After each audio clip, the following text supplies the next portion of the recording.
यात पुढील बातमीकडे हळदीच्याच दिवशी नवरीला घेऊन आई वडील गायब झाले। आंतरजातीय लग्नाला विरोध असल्याने हा प्रकार घडला। कोर्ट मॅरेज नंतर धूमधडाक्यात लग्न होणार होतं। बायको परत द्या अशी तक्रार तरुणानं आता पोलिसांत केली आहे।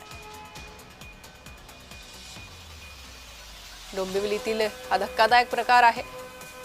आंतरजातीय लग्नाला विरोध असल्यामुळे हा प्रकार घडल्याचं कळतंय।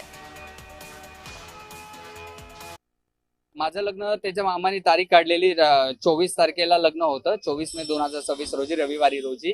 तर तिच्या मामांनी तिला काल रात्रीच म्हणजे 21 तारखेला रात्री 12:30 ते 1:30च्या सुमारास तिला तिथून घरातनं ते लोक जबरदस्ती घराबाहेर घेऊन गेले। आता ते कुठे घेऊन गेलेले आहेत त्याबद्दल काहीच मला कल्पना नाहीये। आणि तिचे आई, तिचे वडील, तिचे मामा, तिच्या मामाचे सासरे आणि तिचे मावशी जे आहेत त्यांच्या सगळ्यांचा मोबाईल बंद आहेत। कोणाचाही मोबाईल लागत नाहीये। ते पण आम्ही तक्रार मानपाडामध्ये पोलीस स्टेशन मध्ये दिलेली आहे। मिसिंगची तक्रार तिथे नोंद झालेली आहे। दिनांक 22 मे 2026 रोजी एक तक्रार नोंद केलेली आहे।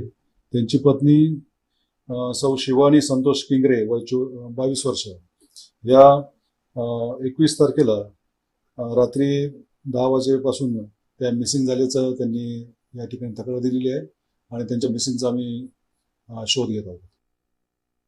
तर बायको परत द्या अशी तक्रार या तरुणानं आता पोलिसांमध्ये केलेली आहे। हळदीच्याच दिवशी नवरीला घेऊन आई वडील गायब झाल्याची धक्कादायक घटना डोंबिवलीतून समोर आली।